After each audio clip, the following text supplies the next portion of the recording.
Welcome to our Rural Voices panel. We're going to speak with law enforcement leaders and a mayor from a local community about some of the issues that methamphetamine can impact in a small community, particularly the barriers and gaps for services that may occur. So welcome. Would you please introduce yourself and where you work real briefly? We'll start with you, Special Agent. My name is Special Agent Steve Cash. I'm with the Chickasaw Nation Lighthorse Police, and I cover 14 counties in south central Oklahoma, from about Norman all the way to Thackerville, or the Texas-Oklahoma line. Johnny Tadlock, Sheriff of McCurtain County. I'm Mayor Alex Damon. I'm the mayor of Cordell, Oklahoma, the county seat of Washita County in western Oklahoma. Wonderful. Well, welcome. I should have a unique perspective here today. I'd like to start with asking, and I'll start with you, Sheriff.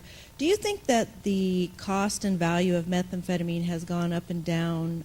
Where are we at with that now in your communities? In our community, it's basically the same. I mean, I've been in law enforcement there in the county for 24 years, and there hadn't been any big increase or decrease either way. I mean, it fluctuates, depends on who you're going to get your stuff from, how much they cut it, and, you know, just different variables, but it's pretty much the same.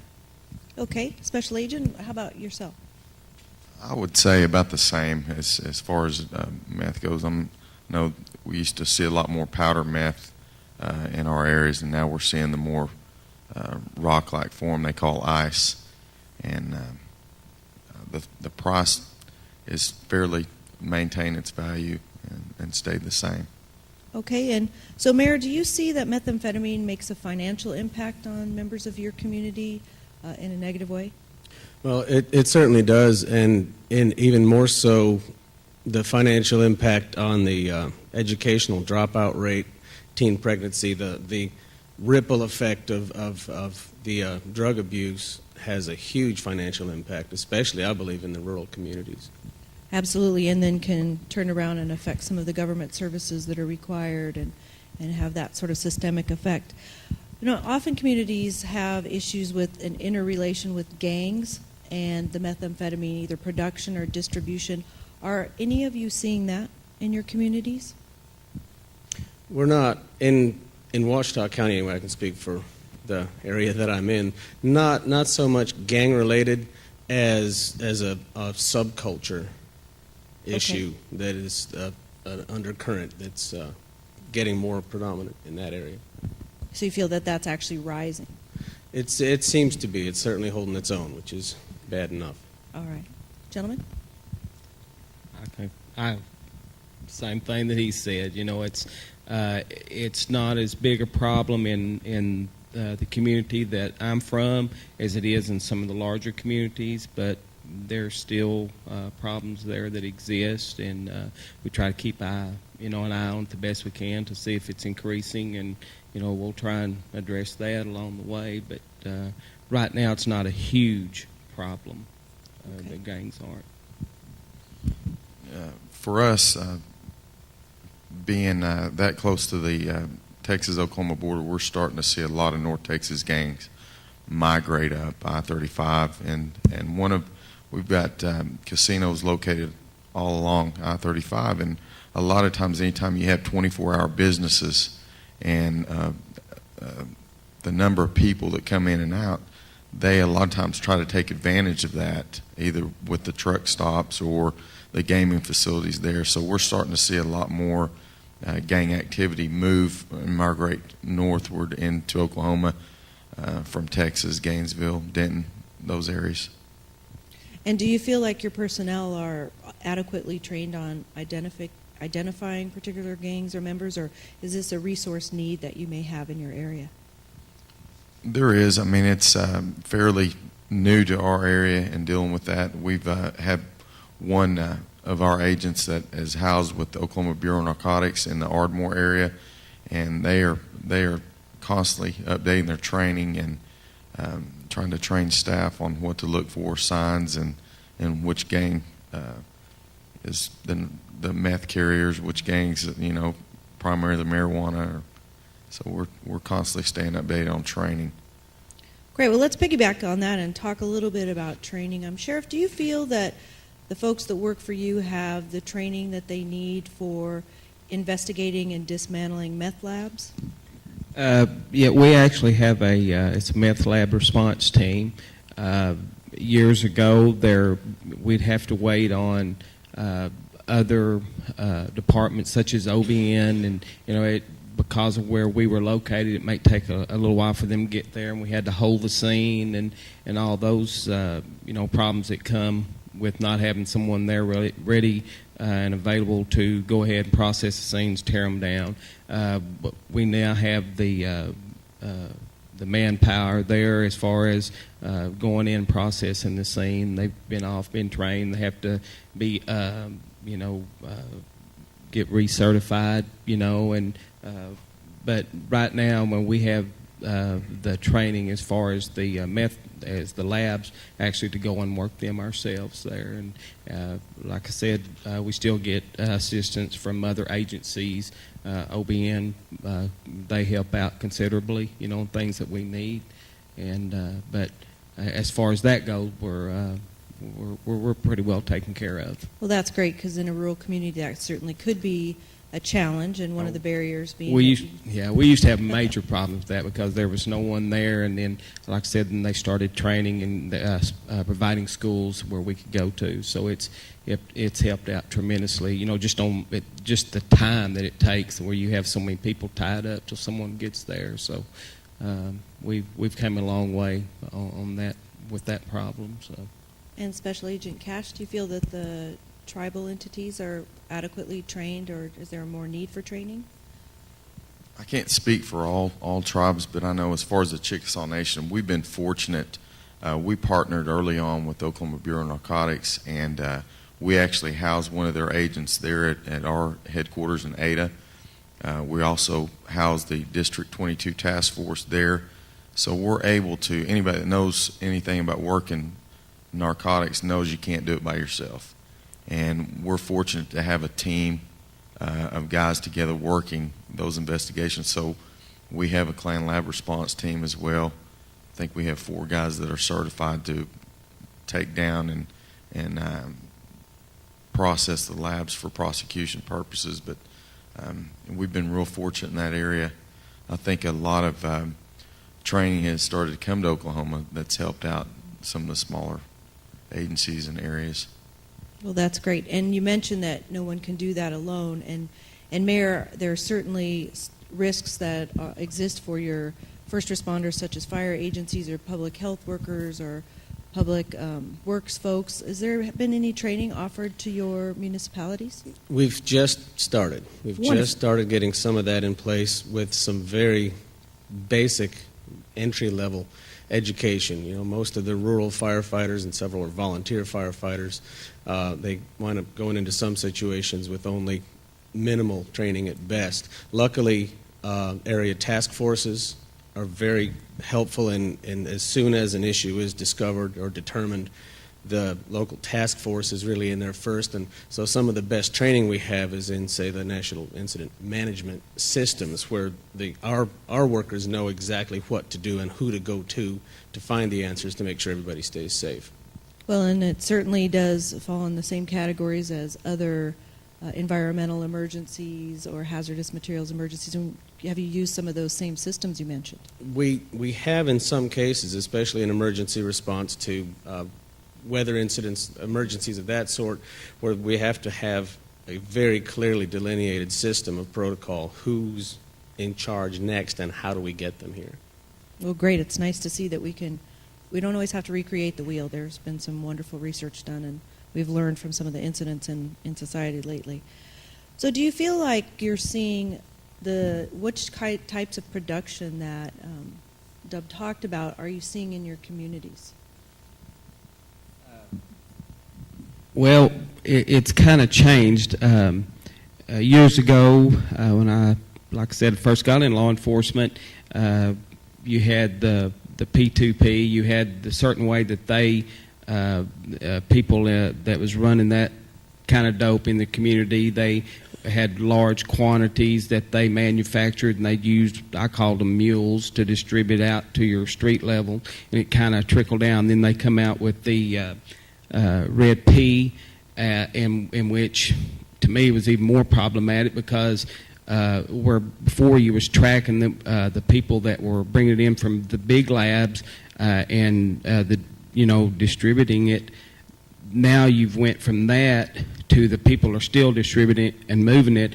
Then they're cooking it in their houses where their kids were, and it started affecting a lot more than just those other ones that they were selling to, or they were those that were just using it. It also become problematic with the kids in the house. So then we attacked that pretty hard in our community.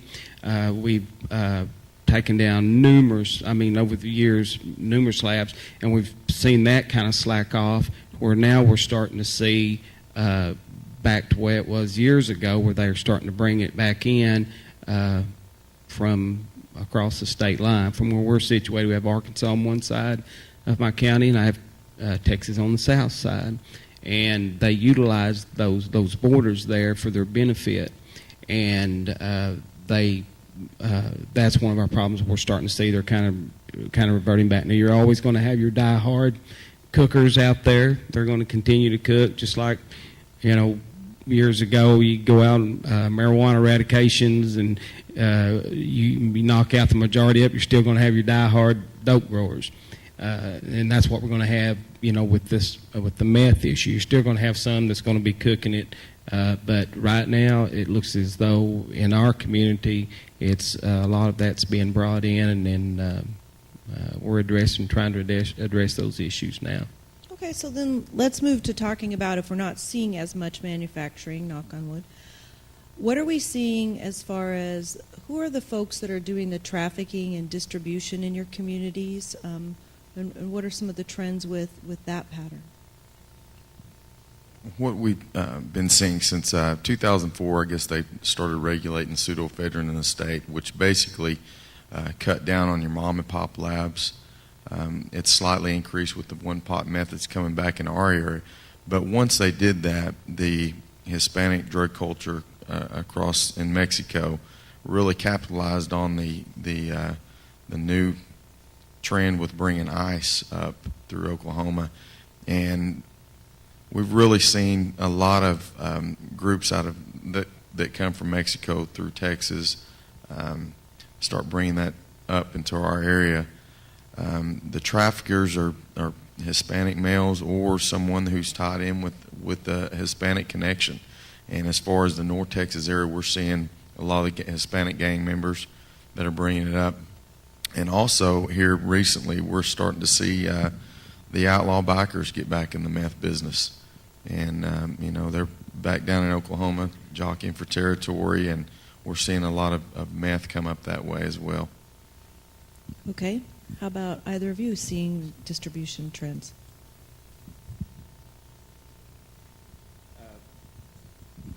Pretty much, some of the folks that I dealt with, I'm dealing with their kids and now their grandkids. They've just kind of pass it on. And any way or any connection that they can make in order to continue on, that's what they're going to do. If it means that, if they get cut off a certain way that prevents them from manufacturing, they'll make a connection of some way that somebody's going to be distributing it. It doesn't make any difference. If they're into it, they're into making, trying to make money and trying to get it out there, they're going to do it any way they can. Doesn't really make any difference. Come up with a new method, and they block out what we got going on now, they'll be on board with that. That's true. Mayor, how about your community? Have you seen folks getting involved in that distribution? Not as much in the distribution. We've seen that mostly, as was mentioned by Special Agent Cash, along the interstates up I-35 and then east-west on I-40. Our small community is 18 miles south of an interstate, so we don't have as much direct impact with trafficking. But as the sheriff mentioned, it's a family disorder, and without an intervention into and education, as Dub Turner mentioned earlier, without starting with letting people know not only that it is wrong, but why and how it is so wrong and so damaging. We see a lot of, as was mentioned, the families that have been doing this and the little connections they have. By the time they get to our small communities, it isn't usually the major trafficking situation, but it's the end of the line. It's the recipients, it's the little time families and small time dealers in the small communities that we need to curb as quickly as possible. Well, and particularly in rural communities where everyone knows one another, there is an ability to be able to work with folks. You touched on the generational issue, so let's take that a little further. What are some of the dangers for children involved in these environments, whether their parents or caretakers are involved in manufacturing or distribution and sales, or their users? There's all types of dangers that's involved. You're talking about, when you're talking about manufacturing, you're talking about people being in there during these processes. You know, it's dangerous just to come in contact with some of the chemicals there. But you're also talking about distribution. You're talking about people, other folks that you deal with are dangerous. They want certain things. A lot of them carry weapons. And you know, it's just a dangerous business to be in. I mean, homicides. A lot of our homicides are in our community, are in some way, either directly or indirectly, because of the drug trade. And you know, so I mean, it's as far as you know, the likelihood of some harm coming to you, being around that. You know, the percentages are high.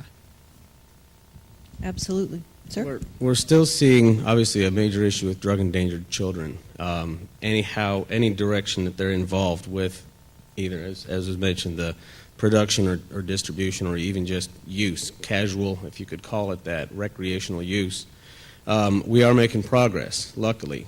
Finally, through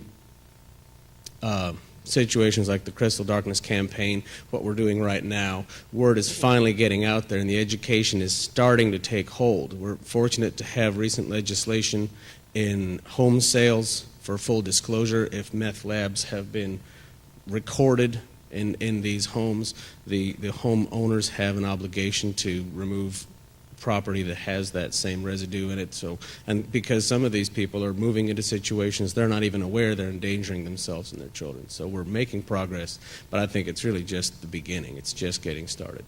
It's a step. And Special Agent Cash, how about the impacts that come to children that you've been able to witness over your career? Working on and off with kids through, I coach actually a youth football league as well. And I just see an overall neglect, kids being neglected, kids not having a stable environment in their homes, up all hours of the night with their environment, people in and out of their homes that they don't know, and leaving their kids with just anybody. And, you know, once they get, that meth gets a hold of that family member or that parent, they do a lot of crazy stuff. And a lot of it's not in the best interest of their children. Have you had good luck with law enforcement partnering with Department of Human Services? Yes, we're starting to see a lot of teams that are put together on how to respond to kids that children endangered in the homes. I believe it's the Drug Endangered Children program, where they have protocols that are in place to how to remove that child and you know what not to bring, and just educating teachers as well, what to look for at home, what to look for at school with those kids, and you know some signs and symptoms where they can pass that on to maybe have a child welfare worker go and take a closer look at what's going on with that child. Wonderful. And Sheriff, is your department been involved with any drug endangered children's initiatives or using any of the protocols that are prescribed by the National Alliance for Drug Endangered Children? Yeah, absolutely. You know, when we go to the lab sites, I mean, the children, the protection of the children, number one. we'll remove those children. We'll give them the medical attention that they need, and contact other authorities that will help facilitate that. And of course, we have the scene secured and everything. But once we get that done, then, like I said, they're taking care of the kids is number one, and we work with the Department of Human Services and other organizations there to help place the kids in a safe environment and get them away from that situation.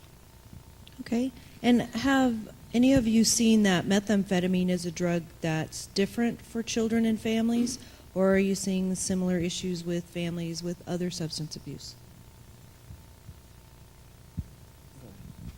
Are you talking, other drugs like marijuana and all?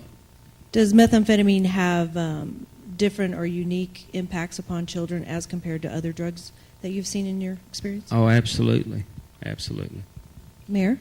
I think one of its issues is how rapidly methamphetamine just takes over. I believe, at least in what I've seen in my experience, and alcohol is another drug to talk about as comparison, the takeover, a complete obsession, takes longer with several of the gateway drugs we talk about. Methamphetamine seems just insidious in how almost instantaneous, how rapidly it really does just completely take over because of the potency and the neurological response. Okay, wonderful. Are there unique issues that folks in the tribal lands are facing, and challenges and barriers that exist that the community of Oklahoma could help with? Basically, in Oklahoma, tribal lands are for the most part, checkerboard. There's no large-scale reservations where we have huge tribal communities. We still have issues in those communities with meth, but unlike Arizona and some of the larger states that are some of the larger tribal communities that are on, for the most, trust land, and maybe they have miles. I spent a tour out in South Dakota, and they have millions of acres of just nothing but tribal lands, and their communities are basically way off from everyone else. We don't have that here in Oklahoma. Maybe there's some out in the western side that have more tribal communities out there, but our biggest problem we deal with is people coming and trying to utilize our facilities to further their drug trade, and they do that just because of the 24-hour access, and then the access of the I-35, I-40. Have you found that partnerships with other community organizations is very beneficial? I think that is the key, communication with these other agencies and partnering up. I know, like the sheriff has the issues with having Arkansas on one side and Texas on the south side. We too have to partner up with those North Texas agencies that have their intel base in North Texas that we can tap into and say, hey, we're starting to see these guys down here or this certain specific gang. Well, they've got a lot of intelligence that they're able to share with us, so we can try to address those problems. And that's, I think, communication with that is the key, and just sharing information with other agencies. Okay. And Sheriff, you did touch on that's a key for your rural community. Anything else you would like to wrap up concluding remarks on about how to be successful in a rural community dealing with meth? One of the things that I think that we need to work a little bit harder on, and we always talk about education, but it seems like over the years there's always been a break of when they'll target a certain group, and they'll say 5th grade to 10th grade or 5. So I think that from the time that you start, educating, I think that you need to continue that on. Never stop till they get out of school, period. I'm talking about from the day one. It ought to be part of it till the end. And then also working with your organizations in your community, your churches, other different organizations, trying to motivate them to get them. And I know sometimes it's hard, but trying to motivate them as much as you can to show the importance, because unlike years ago where people didn't want to get involved, nowadays it either directly or closely indirectly affects everyone. It has in that community, and I think that's one of the things that we really need to keep them involved. I know they've been involved. We need to keep them involved, keep the kids educated, and on the effects of drug abuse and all these other things that come up on methods, so people become more aware where they can give back law enforcement information, things like that. Thank you. And Mayor, any concluding remarks on strategies for rural communities in addressing the meth issue? Well, I'd like to second what the sheriff has stated, and I'm very proud in our county we now have a K through 12 program in every school in our county that we've been able to establish through the Oklahoma Methamphetamine Prevention Initiative with the help of SAMHSA and the Oklahoma Department of Mental Health and Substance Abuse Services. We've got that started. Now the schools have agreed to maintain it, keep it sustainable as a evidence-based educational program in K through 12. And lastly, and that is crucial, education is crucial. And lastly, I think it's important, in my case, as a community leader, I'm not in law enforcement, I'm not in drug prevention. However, it is still my business, and I challenge every other community leader, whether you're on the school board or just a business owner, anybody, to step up and say we're not going to keep saying this is okay or turning a blind eye to it. There's far too much denial and fear of this sort of problem, and it will take everybody coming together to face this problem head on and make it a priority to end this epidemic. Well, thank you. I think we've been blessed to hear the voices from these rural communities and can be empowered by the strength of these leaders in these communities in Oklahoma. Thank you.